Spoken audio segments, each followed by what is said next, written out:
Bonjour à tous, Jérémy de Magicien de la Communication. Bonjour à tous, ici Louis-Augustin de Calonne Group. Ravi d'être avec vous. On va aujourd'hui vous présenter la vidéo courte du candidat Éric Zemmour et on verra qu'il y a vraiment beaucoup de choses à dire. Avant de commencer, pour rappel, donc on n'est pas là dans un cadre politique, au sens où on ne va pas faire avec vous de politique. On va vous montrer les différents outils verbaux, non verbaux, paraverbaux qu'on utilise dans le but de l'analyse de ce contenu.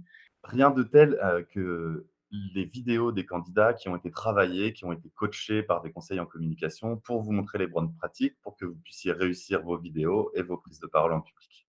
Il va avoir un discours très répétitif avec beaucoup d'occurrences des mêmes mots, surtout il et vous. Et on va voir qu'il va apparaître à peu près dans 50 de la vidéo et les autres 50 vont être là pour imager ça. Alors quand c'est intéressant qu'il utilise beaucoup le «il» et beaucoup le «vous» pour, faire une distinction, très nette entre, lui en tant que candidat, nous en tant que Français et tous les, politiciens professionnels, comme il va le citer.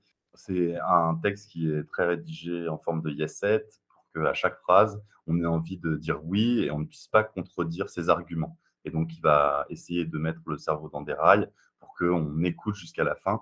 La vidéo est très travaillée avec des images chocs, parfois même un peu violentes et c'est le candidat qui s'adresse le plus à nous.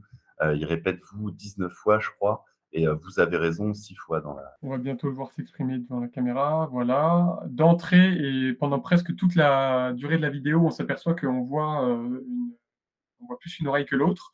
On pourra à 1 minute 20 confirmer le fait que ce qu'on voit, l'oreille gauche qu'on est en train de voir, ça correspond à son entrée, à son côté droite à lui.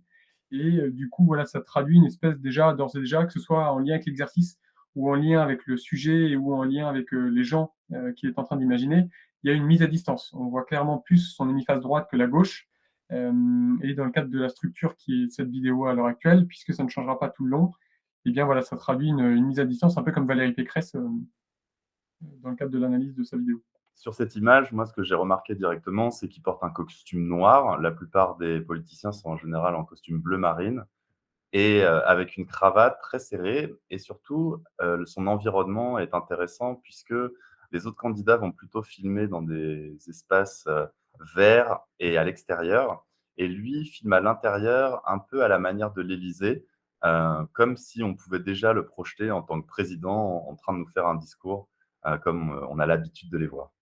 Si on fait un focus encore sur ce petit passage, on s'aperçoit au niveau de ses sourcils qu'en effet, il y a deux rides verticales qui traduisent la concentration, l'air grave. Ça lui donne un air grave, un air sérieux, qui ne le quittera pas tout le long de cette vidéo.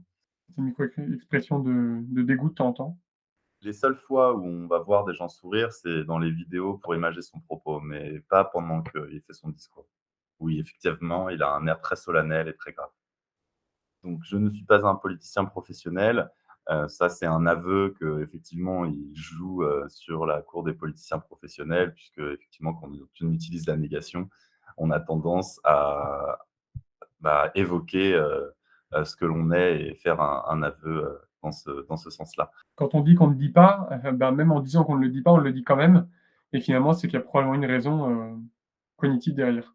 Effectivement et en plus, il insiste, c'est-à-dire qu'il n'est ni un politicien professionnel, ni un technocrate, ni un idéologue et pourtant, il se revendique, clairement comme ça ou en tout cas, toutes les images, qu'il montre, pointent dans ce sens. On s'aperçoit que de manière assez régulière, un peu à l'inverse de Nicolas Dupont-Aignan, il a quand même, assez régulièrement de la nutation, donc il cligne des yeux assez régulièrement. On est sur un texte préparé, sur une gestuelle et sur un mouvement qui est pas très authentique au sens où voilà, il reste droit, il bouge pas trop. Alors il se passe des choses sur son visage dont on a déjà un peu parlé, mais malgré tout, avec cette nutation, avec ce clignement des yeux donc, eh bien, il y a un côté, moins rigide, moins récité, moins lu, que Nicolas Dupont-Aignan, probablement dû au fait il n'est pas en train de lire et qu'il a son discours probablement un peu en tête avec peut-être des grandes lignes devant lui, mais pas plus.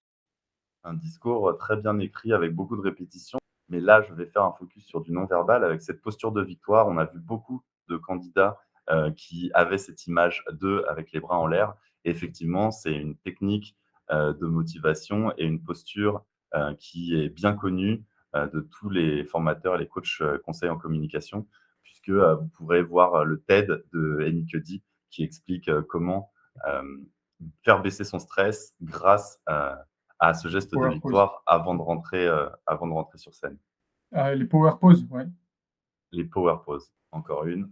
Mmh. Quand il dit, «vous propose» avec le côté droit, donc il traduit une mise à distance. Je viens de le faire à droite, oui, tout à fait.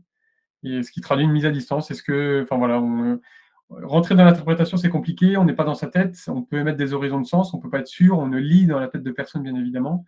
Moi, j'avais noté ce passage puisque c'est le moment où il va parler de «Je suis le seul» et je pense qu'il sait très bien que ce n'est pas le cas. Du coup, il va quand même répéter plusieurs fois: «Je suis le seul qui vous propose, de lutter contre le gaspillage» et d'autres exemples. Mais, en fait, tous les candidats, sont sur ces mêmes sujets. Et puisque c'est pas le cas, ça pourrait traduire la mise à distance avec l'axe de rotatif droit, de ce qu'il est en train de raconter. Et là, c'est encore un peu le cas d'ailleurs.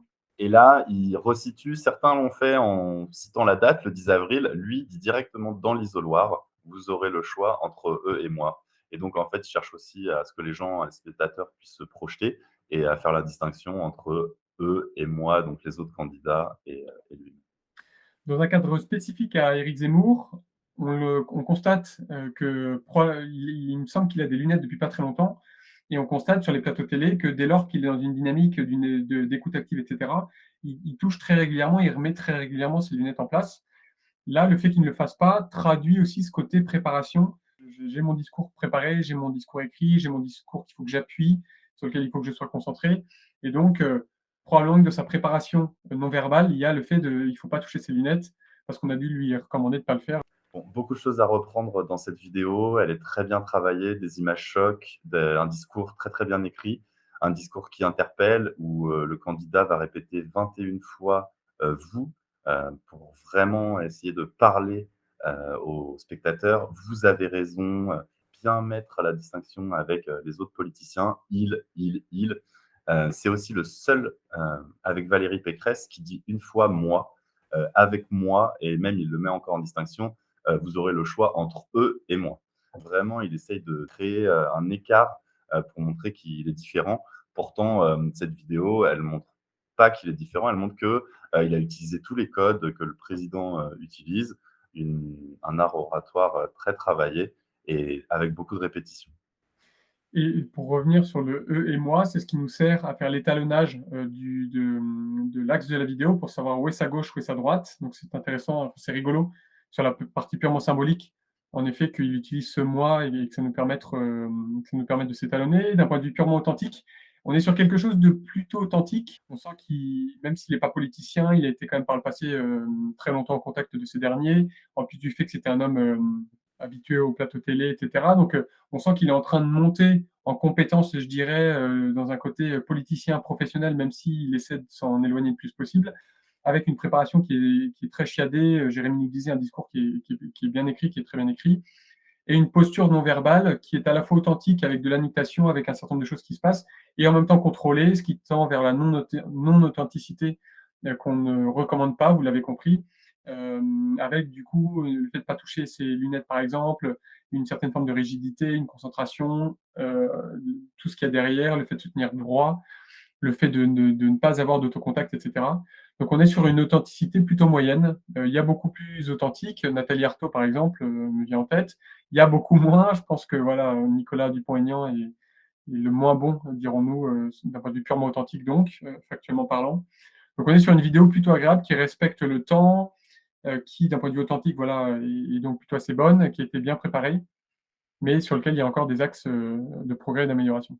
On se retrouve pour d'autres analyses, d'autres candidats sur d'autres vidéos. Laissez-nous des commentaires ci-dessous. Vous pouvez aussi la partager si vous voulez. Et puis, on sera ravis d'échanger avec vous. Merci, salut. Merci à tous et en effet, on sera content de pouvoir voir ce qu'on est en train de vous partager, les outils qu'on vous partage, voir comment est-ce qu'ils résonnent chez vous et comment est-ce que, lié à votre intuition, comment est-ce que tout ça peut corroborer ou pas l'intuition que vous avez et voilà. Merci à tous.